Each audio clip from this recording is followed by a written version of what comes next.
Bonjour, aujourd'hui on se retrouve donc du côté de Lyon chez Extrait avec Fabien et on va tout simplement discuter café. Donc on va parler café, dis-nous un peu donc d'où vient ce café. Alors nous à l'origine donc on a créé avec Aurélien Extrait. Donc en fait l'idée était de proposer avec Extrait du café de spécialité au plus grand nombre par une approche aromatique qui est différente de ce qu'on peut retrouver dans le café de spécialité. Que nous notre métier est la sélection du grain. Qui est parmi donc le café spécialité. Donc le café spécialité c'est un café en fait qui est vendu directement du producteur au torréfacteur, qui peut être via un importateur. Ça ne passe pas du tout par le cours de la bourse, donc ce qui permet en fait au producteur de faire de la meilleure qualité, parce que nous on est prêt à payer plus cher le grain, et c'est pas la bourse qui va définir le prix du café. Donc nous on est prêt à payer plus cher le grain en échange d'avoir une meilleure qualité. Donc le producteur, lui, ça lui permet de faire une meilleure sélection des variétés botaniques, de la récolte et du traitement post-récolte. Nous déjà, ça c'est la base de notre métier, c'est la sélection. Donc parmi cette sélection de cafés spécialité, on va sélectionner des cafés qui vont être très aromatiques et qui nous correspondent, qui sont proches de ce qu'on aime. Donc nous on fait encore une sélection dans cette sélection-là. Et ensuite, donc notre cœur de métier, nous c'est la torréfaction. Donc une fois qu'on a ces grains, donc qui arrivent en sac de 60 kg, nous on va faire des tests pour établir un profil de torréfaction qui va révéler au mieux le café. Donc suivant les différents paramètres, que ce soit l'origine, la variété botanique, le terroir, l'altitude, le traitement post-récolte, on va adapter cette torréfaction de façon à développer le maximum d'arômes, sachant que chaque café est différent. Donc, Justement, en parlant un peu des origines des grains, oui. On peut voir des grains qui arrivent d'où? On a des cafés d'Afrique, donc Éthiopie. Éthiopie, c'est le fief du café, c'est là où les arbres poussent à l'étage sauvage. Donc on en a deux, en l'occurrence là on a Limou ou Gouji qui sont deux cafés éthiopiens. On a un café du Rwanda aussi, qui est Gizuma, pour les cafés africains. Après on a donc sur le continent américain, on a donc le Buenos Aires qui est du Nicaragua, on a le Guatemala, on a du Panama. On va bientôt avoir un café du Brésil, donc ça c'est pour la partie Amérique centrale, Amérique du Sud. Et on a après aussi un café d'Indonésie, qui est Flores, donc qui est cultivé sur l'île de Flores. Et donc voilà dans les différentes origines. Faut savoir que le café, la culture du café, on dit que c'est la ceinture tropicale.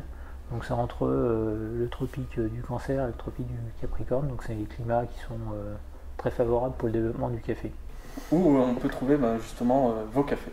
Directement, on a notre boutique en ligne, on a notre site internet où on peut retrouver justement toute la gamme. Après on a quelques points de vente, donc sur Lyon on a par exemple Maison Métagramme qui nous distribue, on a une glace à Paris, Emmanuel Rion qui vend nos cafés aussi en pack, qui lui sinon le propose en glace. Voilà, on a quelques adresses d'épicerie, c'est sur ceux dans lesquels on est en train de travailler. On travaille aussi avec l'épicerie d'Anne-Sophie Pic à Valence. Voilà pour la partie distribution. Après on retrouve nos cafés dans des restaurants, donc principalement donc là nous on cible toute la France, donc voilà, on a des restaurants à Paris, on a des restaurants à Clermont-Ferrand, sur Lyon, des chefs étoilés, donc voilà, avec qui on travaille, des pâtissiers aussi. Maintenant on va voir tout simplement le processus de torréfaction avec Fabien. Donc voici la machine. Oui. Donc le torréfacteur, donc qui nous sert à cuire le grain en fait. Donc la torréfaction avant tout c'est une cuisson. Donc on part d'un grain vert qui est très dense, qui est peu aromatique, et ensuite on va donc le cuire dans ce torréfacteur. En fait c'est une conception assez simple. En fait c'est un tambour qui est rotatif, qui tourne avec donc à l'intérieur il y a des pales qui va brasser le café. Et ce tambour-là est chauffé par une rampe de gaz qui se trouve à cet endroit-là, qui va chauffer directement le tambour, mais qui va aussi chauffer l'air qui rentre dans le tambour. Donc c'est le combiné en fait de ces différentes chaleurs qui va faire qu'on va cuire le grain. Donc au tout départ, donc on préchauffe le torréfacteur, on met le grain vert donc dans la trémie qui va ensuite tomber, on va faire tomber par cette manette à l'intérieur du tambour. Et du coup, donc, dans la première phase, le grain va emmagasiner de la chaleur. Donc la chaleur qui va être restituée par le tambour et par cet air chaud, et il va toujours être brassé pour avoir quelque chose d'assez homogène.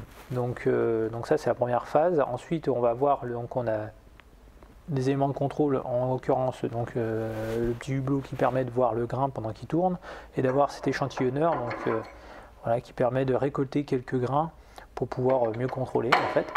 Donc en tournant en chauffant, le grain va changer de couleur, il va passer d'une phase jaune, souvent avec des notes très briochées, très céréales.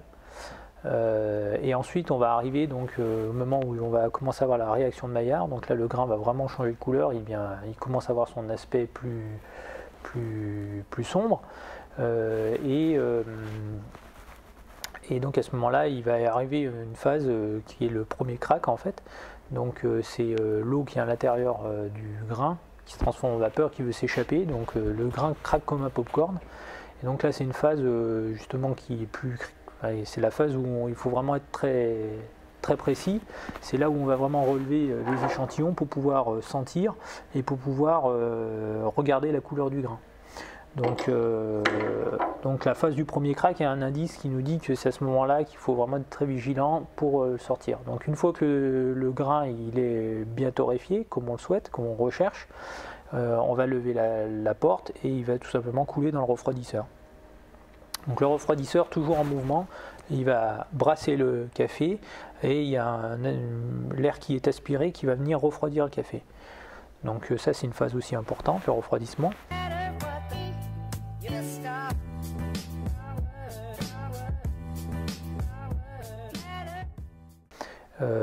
Et donc ensuite une fois que le café est froid, on le débarrasse dans le fût par la trappe et après on va le laisser reposer. Et comment t'en es arrivé à devenir torréfacteur?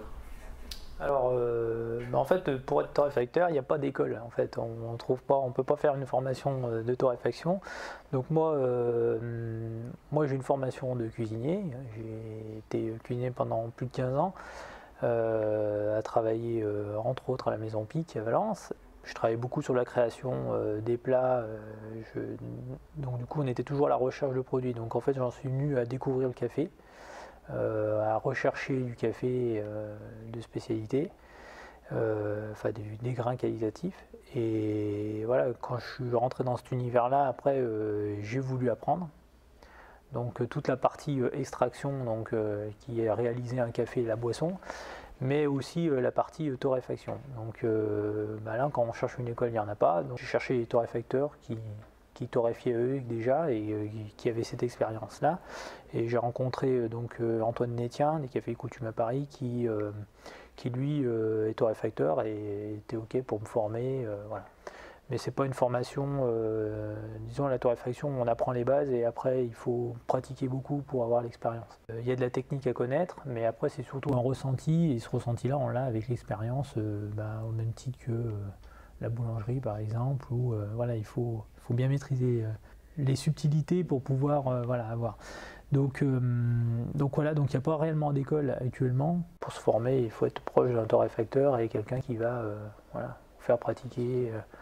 Après, il y a bien sûr toute la partie botanique qu'il faut connaître, donc ça on peut l'avoir dans des livres. Après, le contact avec le producteur aussi, qui va amener son expérience et on va enrichir sa propre expérience avec ses connaissances aussi.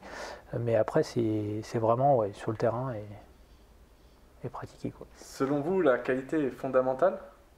Ah oui, bien sûr. Alors la qualité, la fraîcheur, la traçabilité, c'est des éléments très importants. Donc ça, c'est des choses qu'on maîtrise en amont du fait qu'on soit en contact direct sur la sélection et on n'achète pas un lot quelconque, on le choisit le lot. Donc ça déjà, on a la main là-dessus. Avant tout, c'est la fraîcheur, donc la fraîcheur du café vert, la fraîcheur de torréfaction. Donc c'est pour ça aussi qu'on torréfie vraiment la demande de nos clients. On a fait le choix d'avoir un torréfacteur avec un petit volume justement pour pouvoir vraiment torréfier à la demande du client. S'il a besoin de 3 kg de café, on lui fait 3 kg de café pour le client et il a le café le plus frais possible. Parce que la qualité résulte aussi dans la fraîcheur.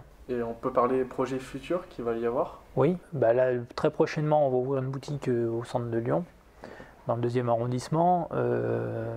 Cette boutique voilà, on veut que ce soit le lieu où on peut déguster nos cafés, on peut les retrouver aussi en paquet.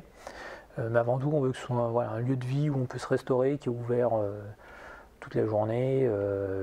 On vient, on peut prendre un café à emporter, on va vraiment voilà, axer à la fois on peut se poser pour consommer, ou on peut prendre à emporter.